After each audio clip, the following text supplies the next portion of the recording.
اعوذ باللہ من الشیطان اللعین الرجیم بسم اللہ الرحمن الرحیم الحمد للہ رب العالمین الصلاۃ والسلام علی سیدنا و نبینا و طبیب نفوسنا ابی القاسم محمد وعلی آلہ الطیبین الطاہرین المعصومین الذین اذهب اللہ عنہم الرجس وطہرہم تطہیرا واللعن الدائم علی اعدائہم اجمعین اما بعد فاعوذ باللہ من الشیطان الرجیم بسم اللہ الرحمن الرحیم تلک الرسل فضلنا بعضهم على بعض منهم من کلم اللہ ورفع بعضهم درجات وآتینا عیسی ابن مریم البینات وأیدناه بروح القدس ولو شاء الله ما اقتتل الذين من بعدهم من بعد ما جاءتهم البينات ولكن اختلفوا فمنهم من آمن ومنهم من كفر ولو شاء الله ما اقتتلوا ولكن الله يفعل ما يريد يا أيها الذين آمنوا أنفقوا مما رزقناكم من قبل أن يأتي يوم لا بيع فيه ولا خلة ولا شفاعة والكافرون هم الظالمون الله لا إله إلا هو الحي القيوم لا تأخذه سنة ولا نوم له ما في السماوات وما في الأرض من ذا الذي يشفع عنده إلا بإذنه يعلم ما بين أيديهم وما خلفهم ولا يحيطون بشيء من علمه إلا بما شاء وسع كرسي السماوات والأرض ولا يؤوده حفظهما وهو العلي العظيم لا إكراه في الدين قد تبين الرشد من الغي فمن يكفر بالطاغوت ويؤمن بالله فقد استمسك بالعروة الوثقى لا انفصام لها والله سميع عليم الله ولي الذين آمنوا يخرجهم من الظلمات إلى النور والذين كفروا أولياؤهم الطاغوت يخرجونهم من النور إلى الظلمات أولئك أصحاب النار هم فيها خالدون صدق اللہ مولانا العظیم وصدق رسولنا الکریم ونحن على ذلك من الشاہدین والشاکرین والحمد للہ رب العالمین۔ معزز و محترم سامعین، آپ کی خدمت سلام اور دعائیں۔ اللہ آپ کو ہر اللہ بلا مصیبت سے بچائے اور رب العالمین مومنین پر دنیا جہاں پہ کرم فرمائے۔ اللہ سے التجا ہے کہ ہمارے روزے، ہماری دعائیں، ہمارے عبادات قبول فرمائے۔ عزیزان گرامی، آج تیسرے پارے کا آغاز سورہ بقرہ ہی ہے اور اس کی آیت نمبر 253 اور اس کے بعد جو ہیں وہ 254، پھر آیت الکرسی 256 جو ایک بڑی مشہور آیت ہے، آیت الکرسی جو ہے وہ جس میں کرسی کا تذکرہ ہے، ان کے بارے میں چند باتیں عرض کرنی ہیں اس مختصر سے وقت میں۔ پہلی آیت مبارکہ میں ارشاد فرمایا کہ یہ رسولوں کا گروپ جو ہے، ان میں سے ہم نے بعض کو بعض پر فضیلت دی ہے۔ ان میں سے کچھ کے ساتھ اللہ نے کلام کی ہے اور کچھ کے درجات بلند فرمائے ہیں، اور ہم نے عیسیٰ ابن مریم کو بڑی نشانیاں اور روح قدس کے ذریعہ اس کی تائید فرمائی ہے۔ اگر اللہ چاہتا تو ان کے بعد جو ان کے ماننے والے ہیں اور جن کے پاس نشانیاں آئی ہیں وہ اختلاف نہ کرتے، اور لیکن ان میں سے کچھ مومن رہے اور بعد میں کچھ کافر ہو گئے۔ اللہ چاہتا تو آپس میں لڑائیاں بھی نہیں کرتے، لیکن اللہ وہی کرتا ہے جو وہ ارادہ کر لیتا ہے۔ یعنی اس میں پیغمبروں کو ایک دوسرے پر فضیلت دی ہے۔ یہ سب نبی بافضیلت ہوتے ہیں، باقی لوگوں کی نسبت ان کا مقام بلند ہوتا ہے، ان کے کردار میں، ان کے علم میں، ان کے گفتار میں، ہر مسئلے میں وہ جو ہے وہ تقریباً افضل ہوتے ہیں۔ شاید مال و دولت میں نہ ہوں، چونکہ یہ کوئی معیار اور کرائٹیریا نہیں ہے، لیکن یہ ہے کہ باقی انسانی اخلاق میں، علم میں اور جتنی بھی انسانی صفات ہوتی ہیں ان میں بہت آگے ہوتے ہیں باقی لوگوں کی نسبت۔ مگر ان میں سے نبیوں کے بعد خدا نے کچھ لوگوں کو رسول بنایا، صاحب شریعت بنایا۔ ان رسولوں میں بھی، نبیوں میں بھی، رسولوں میں بھی ایک دوسرے پر فضیلت حاصل ہے۔ حضرت موسیٰ نے رب العالمین سے براہ راست کلام فرمائی۔ یعنی اللہ کے کلام کرنے کا مطلب یہی ہوتا ہے کہ وہ کسی چیز میں کلام پیدا کر دیتا ہے۔ اللہ خالق کے کلام ہے اور اس سے حضرت اپنے نبیوں سے بات کرتا ہے، اور جس طرح حضور سے معراج کے روز بات فرمائی اور اسی طرح جو ہے وہ حضرت موسیٰ سے بات فرمائی، تو بات وہ فرماتا ہے لیکن وہ کسی چیز میں بات خلق فرما دیتا ہے، یعنی کلام کو خلق فرما دیتا ہے۔ اس کو بات کرنے کا وہ انداز نہیں جو ہمارا ہے، یعنی ہوا، زبان، منہ، سارا اس میں جو ہے نا وہ اس طرح کوئی سوچے نہیں، بہر وہ کلام فرماتا ہے لیکن کلام کو خلق فرماتا ہے، کلام اس کی مخلوق ہوتی ہے، جس طرح قرآن مجید خلق فرمائی اللہ سبحانہ وتعالیٰ نے، اور یہ بعض لوگوں کا خیال ہے کہ یہ ابدی اور ازلی ہے، نہیں، یہ مخلوق ہے۔ اور اس کے بعد فرمایا کہ حضرت عیسیٰ کا خصوصی تذکرہ فرمایا کہ ہم نے روح القدس سے تائید فرمائی۔ تمام انبیاء کی تائید روح القدس سے ہوتی ہے، مگر حضرت عیسیٰ پہ خاص طور پہ جو ہے روح القدس کا ذکر ہوا۔ ہمارے پیغمبر اکرم صلی اللہ علیہ وسلم کے ساتھ بھی روح القدس تھا، اور ہمارے ائمہ کے ساتھ جو ہمارے پاس حدیث میں موجود ہے کہ روح القدس کے ساتھ ان کی بھی تائید ہوتی ہے۔ اب یہ روح القدس کیا ہے، اس پہ پھر کبھی موقع ملا تو گفتگو ہوگی۔ اور پھر فرمایا کہ اگر اللہ چاہتا تو وہ لڑائی نہ کرتے، چونکہ اللہ نے انسان کو فری ول پیدا کیا ہے، سمجھانے کے لیے انبیاء بھیجے، انسان نے خود فیصلہ کرنا ہے کہ وہ کیسے اپنے آپ کو بنائے۔ تو ظاہر ہے کہ جب لوگوں نے اپنے آپ کو پیغمبروں کی تعلیمات کے مطابق کنٹرول نہیں کیا اپنی خواہشات کو، تو وہ پھر آگے چل کر لڑائی کا سبب بنا۔ اب اس میں خدا والے بھی ذرا انوالو ہو گئے، اور جب جن کو خدا نے دفاع کا حق دیا ہے وہ بھی انوالو ہوئے، تو بعض لوگ فیصلہ نہیں کر پاتے کیا ہو گیا ہے، یہ سارے مسلمان ہیں۔ نہیں، کچھ مسلمان بہرحال کہتے ہیں کہ مسلمان ہیں، لیکن وہ خواہشات کے بندے ہوتے ہیں، اللہ سبحانہ و تعالیٰ کے احکامات پر عمل نہیں کر رہے ہوتے۔ معیار اور کرائٹیریا جو ہے وہ کچھ ہونا چاہیے ہر بندے کو فیصلہ کرنے میں۔ سب برابر نہیں ہوتے، قاتل و مقتول، لڑنے اور جھگڑنے والے برابر نہیں ہوتے۔ یقیناً کسی نے سیریس غلطی کی ہے تب یہ لڑائی ہوئی ہے۔ یہ سوچ جو ہے بڑی عجیب لگتی ہے کہ سب برابر ہیں، سب برابر ہیں۔ کیسے ہیں سب برابر؟ کیا آج کے انسان سارے برابر ہیں؟ سارے مسلمان برابر ہیں؟ تعلیم میں برابر ہیں؟ تقوی میں برابر ہیں؟ نہیں، یہ سوچ بالکل غیر انسانی سوچ ہے۔ اس پہ سوچ یہ جو ہے نا اس کو، چونکہ ہمیشہ انبیاء کے جو ہیں وہ ساتھ رہنے والے، ان کے قرآن مجید نے حالات بیان فرمائے، حضرت یوسف، حضرت یعقوب کے بیٹوں کے حالات بیان فرمائے، وہ برابر نہیں تھے، انہوں نے جو حرکتیں کی ہیں۔ اسی طرح بعد میں حضرت موسیٰ کے ساتھ جو ساتھ والے تھے ان کے، وہ سارے برابر نہیں ہیں۔ یہ سوچ جو ہے وہ ٹھیک نہیں ہے، بہرحال اس پہ غور کرنا چاہیے۔ اس کے بعد جو ہے ارشاد فرمایا کہ اے مومنو، تم خرچ کرو جو ہم نے تمہیں رزق دیا ہے، اس سے پہلے کہ وہ دن آ جائے جس دن کوئی خرید و فروخت کام نہیں آتی، کوئی دوستی کام نہیں آتی، کوئی سفارش کام نہیں آتی، اور کافر جو ہیں وہی ظالم ہے۔ چونکہ جب موت کا مسئلہ آ جاتا ہے تو وہاں یہ سارے چیزیں رک جاتی ہیں، موت نے بہرحال آنا ہے۔ اور ایک مرحلہ بعض لوگوں کے لیے یہ بھی ہوگا کہ اگر عقیدت صحیح نہیں ہے تو پھر ان کے نہ کوئی شفاعت کوئی کرے گا، نہ کوئی ان کا لینا دینا جو ہے وہ چلے گا، لہٰذا اور نہ ان کی ظاہر ہے کہ یہ بات صحیح ہے کہ شفاعت جو ہے صرف اسی کی ہوتی ہے جس کا عقیدہ صحیح ہو، اعمال میں کمزوری ہو۔ جس کا عقیدہ صحیح نہ ہو اس کی شفاعت نہیں ہوگی۔ عقیدہ صحیح کر کے ہم نے جانا ہے، اعمال کی کمزوری اپ ڈاؤن جو ہے اس میں، چونکہ قرآن مجید نے یہ آئے گا آگے بھی اور پہلے بھی آ چکا ہے کہ اعلان کر رکھا ہے کہ میں شرک کو معاف نہیں کروں گا۔ جب خدا نے اعلان کر رکھا ہے تو کسی کی کیا مجال ہے کہ وہ جا کر جو ہے وہ شفاعت کرے۔ اس بات کو اپنے ذہن میں رکھیے عزیزو، یہ بات۔ اور عقیدے کو درست کرنا دلائل کے ذریعہ، خود قرآن کا کام یہی ہے کہ عقیدے کو درست فرمائے، خصوصاً توحید کے بارے میں، تاکہ کہیں شرک کا پہلو نظر نہ آئے۔ یہ بات بہت ضروری ہے، بہت ضروری ہے، اس پہ پلیز غور کیجیے گا۔ جب رب العالمین نے اعلان کر رکھا ہے تو کسی نبی اور امام کو ضرورت نہیں ہے کہ خدا کے سامنے جا کر شفاعت کریں۔ اپنا عقیدہ درست کرو، دلائل کے ساتھ رکھو، اور کہیں کمزوری ہو ہمیشہ یہ پروسیس جاری رہنا چاہیے۔ کبھی کبھی انسان جو ہے وہ کمزوری آ جاتی ہے کسی کی بات سن کر، کوئی اور بات، لیکن اس کو مسلسل صاحبان علم سے استفادہ کرنا چاہیے کہ وہ جو اللہ سے ڈرتے ہیں اور قرآن سے بالخصوص، جس سے بات کرو کہو قرآن سے بتاؤ، اور ائمہ کے فرامین جو مستند ہوں ان سے بتاؤ۔ نہیں یہ ہے کہ خوابوں کے ذریعہ یا فلاں کو خواب آ گئی، فلاں کو خواب میں یہ کہا گیا، یہ بات جو ہے وہ اتنی مفید نہیں رہے گی۔ عزیزان گرامی، آگے چلتے ہیں۔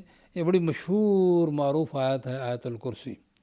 یہ دو چیزیں قرآن مجید میں ایک سورہ اخلاص ہے جس کو سورہ توحید بھی کہتے ہیں، اور دوسری یہ آیت ہے جس میں مکمل توحید کے بارے میں بیان کیا گیا ہے، وہ العلی العظیم تک رب العالمین نے اپنا تعارف کرایا ہے۔ اور اس کے بیک گراؤنڈ میں مولانا فرمان علی صاحب کے قرآن مجید کے حاشیے پر اس کے ساتھ لکھا ہوا کہ ریزن یہ بنی کہ کچھ لوگ جو حضرت موسیٰ کو لوگ تنگی کرتے تھے، خدا کو دکھا دے فلاں کر دے، تو کچھ لوگوں نے کہا کہ اے موسیٰ بتاؤ کہ کیا آپ کے خدا کو نیند یا اونگ آتی ہے؟ حضرت موسیٰ نے سوال کر دیا، چونکہ کلیم اللہ تھے، یا اللہ تجھے نیند اور اونگ آتی ہے؟ اس کے بعد اللہ نے فرمایا موسیٰ اپنے دونوں ہاتھوں پہ جو ہیں، یہ حضور سے حدیث روایت ہے، حدیث حضور کی ہے، کسی امام کی نہیں، اور حضرت موسیٰ کے ہاتھوں پر وہ پانی کے جو گلاس تھے وہ رکھ دیے گئے، یا جو بھی تھا وہ ہاتھوں میں رکھ دیا گیا، اور کہا کہ سونا نہیں ہے، اور حضرت موسیٰ کو حکم ہوا کہ سونا نہیں ہے۔ حضرت موسیٰ نے کوشش کی، دن گزرا، رات گزری، تو میرے خیال میں پہلی رات میں جو ہے وہ ناک ڈاؤن ہو گئے، اور یا دوسرے دن کہ ان کے نیند آئی، اونگ آئی، اور دونوں جو ہیں وہ گلاس آپس میں ٹکرائے اور ٹوٹ گئے۔ اور پھر فرمایا کہ موسیٰ اگر مجھے بھی اونگ اور نیند آتی تو پھر میں اس کائنات کو کیسے سنبھالتا، ہر لمحے ہر لحظہ اس کا خیال کرنا پڑتا ہے۔ ایک تو یہ بات ہے، اس کا مطلب جس کو اونگ اور نیند آتی ہو وہ کائنات کو نہیں چلا سکتا، کائنات کا کنٹرول نہیں کر سکتا، وہی ذات ہے جس کو اونگ اور نیند بھی نہیں آتی۔ اس لیے ایک بڑی اہم سورہ، بڑی اہم آیت ہے، اور اس کے فضائل میں بڑی حدیث ہے کہ جو آدمی آیت الکرسی پاک رسول نے فرمایا کہ ہر نماز کے بعد پڑھتا ہے، ایک ہی دفعہ پڑھے، ہر نماز کے بعد پڑھتا ہے، وہ آدمی اور جنت میں صرف اس کی موت حائل ہے، بس موت آئی وہ جنت میں۔ اللہ اکبر، بڑی زبردست بات ہے۔ اس لیے کہ توحید کے متعلق سوچ ہے نا، توحید کے متعلق، شرک سے بندہ پاک ہے، باقی کمی بیشی معاف ہو سکتی ہے، خدا جس کے لیے چاہے گا معاف کر دے گا۔ ان اللہ لا یغفر ان یشرک بہ ویغفر ما دون ذلک لمن یشاء، اللہ جو شرک کو معاف نہیں کرے گا سوائے اور اس کے علاوہ جو ہے وہ جس کے لیے چاہے گا معاف کر دے گا۔ تو لہذا اس پر بہت غور کرنا چاہیے۔ اس کی فضیلت میں نے عرض کر دی کہ تقریباً آپ شب قدر کے اعمال لے لیں، 15 شعبان کے اعمال لے لیں، 10 روز شب عاشور کے اعمال لے لیں، ہر جگہ یہ آیت اور آیت سورہ توحید، سورہ اخلاص ان کی ریکمنڈڈ ہے، چونکہ اس میں موضوع ہے۔ اصل مسئلہ یہی ہے، انسانوں کے لیے سب سے بڑا پرابلم یہی ہے کہ وہ توحید کے بارے میں سوچ صحیح رکھیں، کہیں سے اس میں جھول نہ آنے دیں، باقی معاملات جو ہیں خدا پہ چھوڑ دیں۔ اس لیے اور مشکل ترین مسئلہ جو انسانوں کے لیے کیا ہے؟ روٹی کپڑا اور مکان نہیں ہے۔ مشکل ترین مسئلہ انسانوں کے لیے یہ ہے کہ ایک محدود لمیٹڈ مائنڈ، صلاحیتوں والا ایک محدود ذہن لامحدود ذات کے بارے میں کیسے سوچے۔ دل کریں میرا جملہ یاد رہے، جو بھی سنے یہ جملہ اس کو یاد رکھیں اور دوسروں کو بتائیں کہ لامحدود ذات کے بارے میں انسان کیسے سوچے۔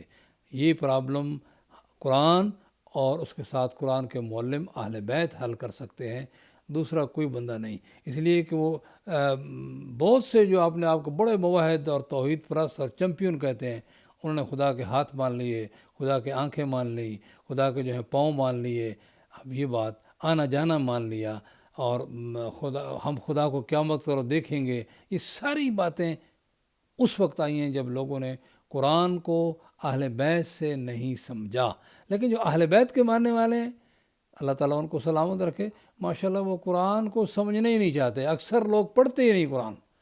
میری شکایت ہے، اور اس شکایت کو دور کریں، اور قرآن کی بھی شکایت ہے، غور کریں اس پر کہ ہمیں قرآن پر زیادہ توجہ دینی ہے اور معصومین کے فرامین کو سامنے رکھ کر دینی ہے۔ اس میں توحید نے ارشاد فرمایا کہ اللہ کے بغیر کوئی لائق عبادت نہیں۔ الحی، وہ زندہ ہے۔ اب زندہ جب انسان کہتا ہے تو ذہن ہماری طرح جیسے نہیں، وہ ایسا زندگی اس کی عین ذات ہے، زندگی خدا ہے، خدا زندگی ہے، ہماری زندگی دینے والا اللہ ہے، ہماری زندگی القیوم ہے، ہماری زندگی اس پر ڈیپینڈ کرتی ہے، وہ زندگی عطا کرنے والا ہے ہمیں، اس کی زندگی جو ہے وہ کسی کی طرف سے نہیں، اے وہ ذات جس کی زندگی کسی کی طرف نہیں، وہ سب کو زندگی عطا کرنے والا ہے۔ ایک حصہ ہے چھوٹا سا جوشن کبیر میں۔ بہرحال آج کرنے کا مقصد یہی ہے کہ جب زندگی ظاہر ایک لفظ ہوئی ہے جو ہم ایک دوسرے کو استعمال کرتے ہیں، اب یہاں ہم نے تھوڑا سا فاصلہ کرنا ہے کہ ہم نے توحید کے بارے میں، توحید کی زندگی کے بارے میں، اللہ کی زندگی کے بارے میں ایسے نہیں سوچنا جیسے ہم اپنی زندگی کے بارے میں سوچتے ہیں۔ القیوم وہ سب سے بے نیاز ہے اور سب کا سہارا ہے۔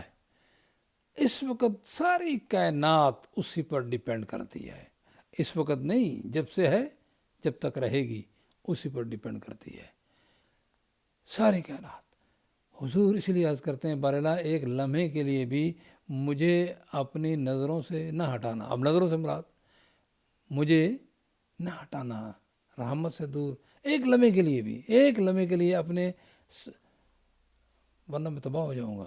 اب یہ کوئی بھی بندہ، پیغمبر اکرم ہوں یا ائمہ ہدا ہوں، 100% خداوند متعال کے اوپر ڈیپینڈ کرتے ہیں اور ان کے محتاج ہیں۔ زندگی اس نے دی، وسائل اس نے دیے، علم اس نے دیا، تربیت اس نے دی۔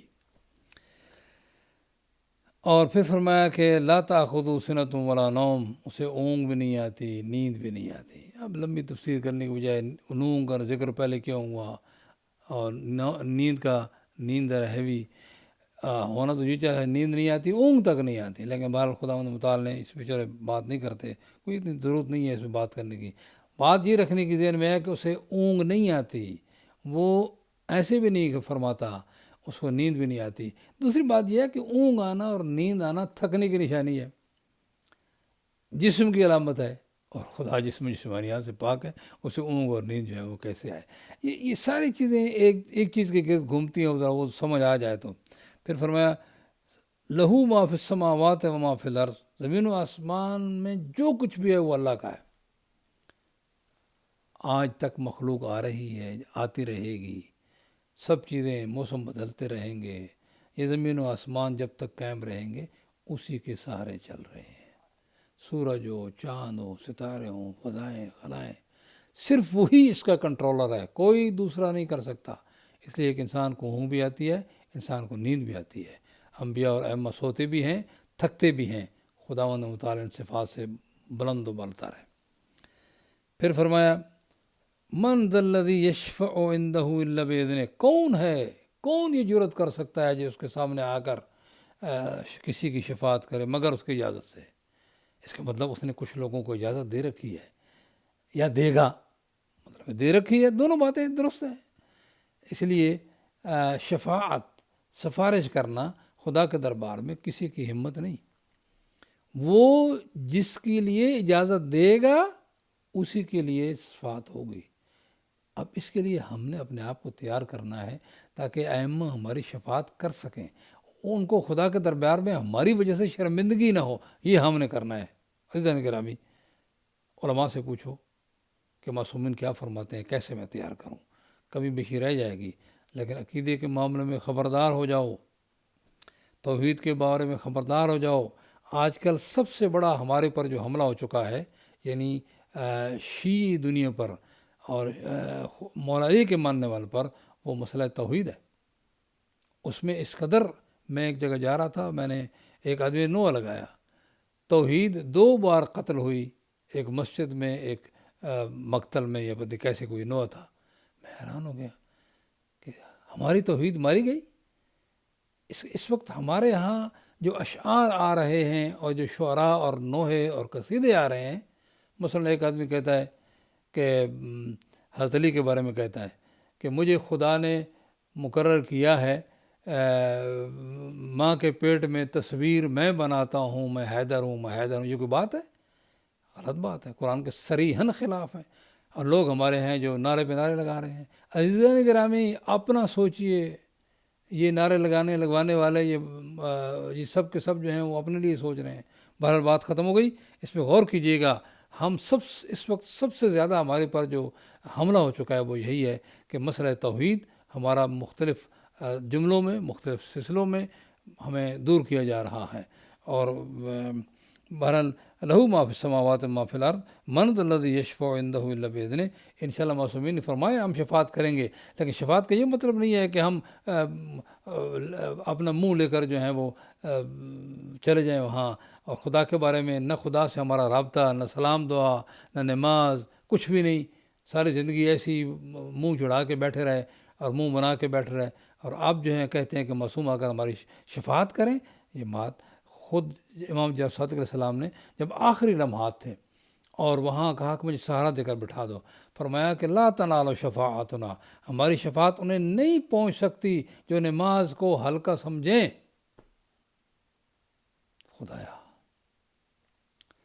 خدایا ہماری مدد کرنا، ہم تو گناہ گار ہیں، نماز پڑھنے والے بھی گناہ گار ہیں، پتہ نہیں نماز کے ساتھ تک ہمیں کیسے کی، ان کی شفاعت سے محروم نہ کرنا میرے اللہ۔